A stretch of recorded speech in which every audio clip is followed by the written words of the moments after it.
Right, we departed Eyemouth, 14th of August, into a lumpy and uncomfortable sea which hasn't gone down as much as I thought it would have done. We are now passing the border, Scotland back into England. Approaching Lindisfarne.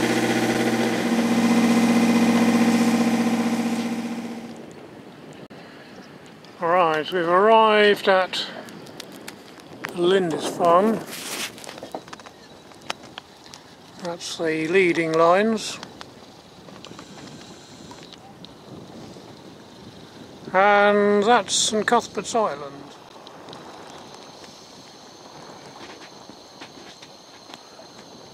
Not overcrowded, 2 other craft.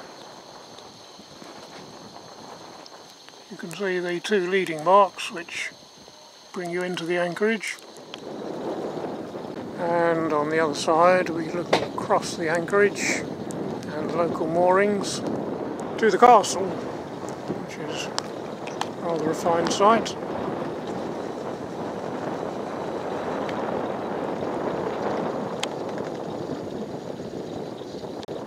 Must be time for the glass of the cup which cheers. Ah, my beloved, fill my cup of that which cheers. Something about the last 7,000 years, but I can't remember it. Can't remember it now. Good Lord, this is a bit of a heavy slug.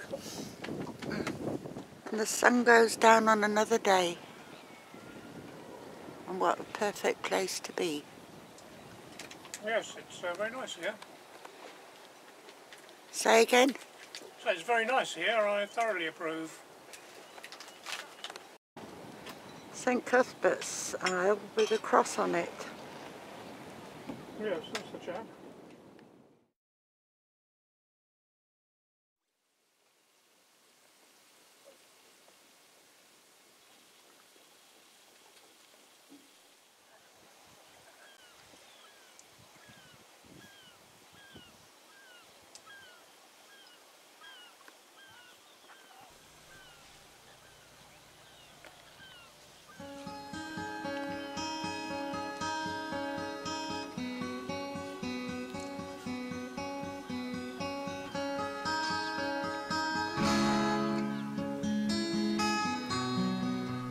Lindisfarne, Sunday, 15th of August.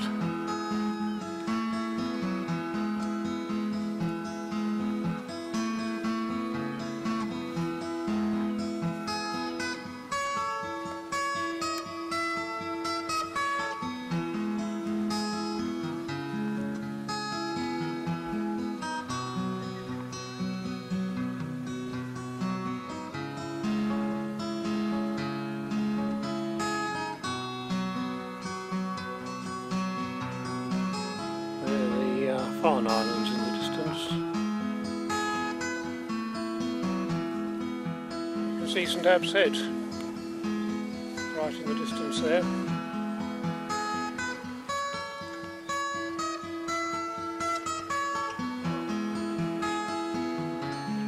St Cuthbert's. The causeway across from the mainland. You can't see a lot of it, you just see the top of it.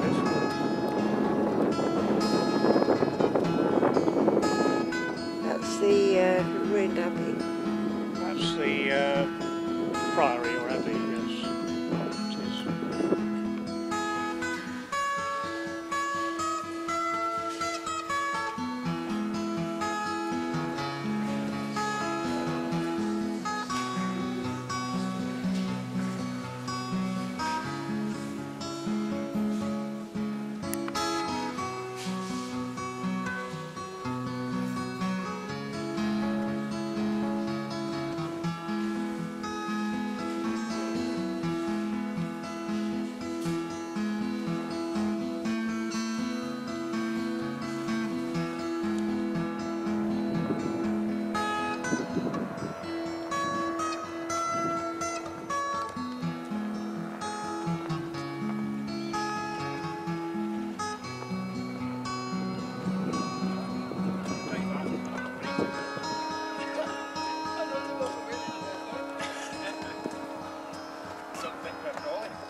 come up to the Triton buoy and swing on to the second leading line, which is the two stone beacons, erected in 1840 by one Robert Dobson apparently.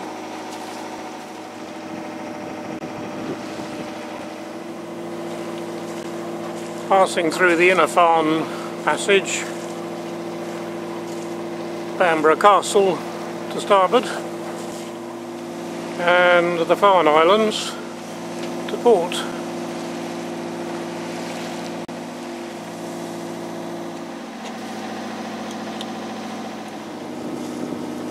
And sunset on another day, 17th of August, on passage Lindisfarne to Whitby.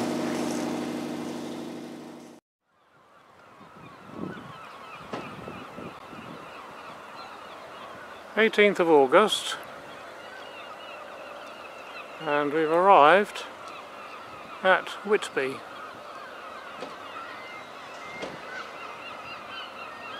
There's a nice berth in the marina.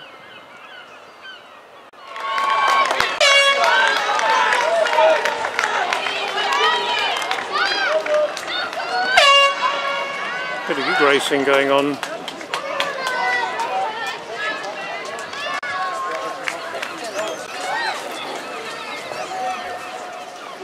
It's all happening here. There's a replica of Captain Cook's ship coming in. At least I guess that's what it is.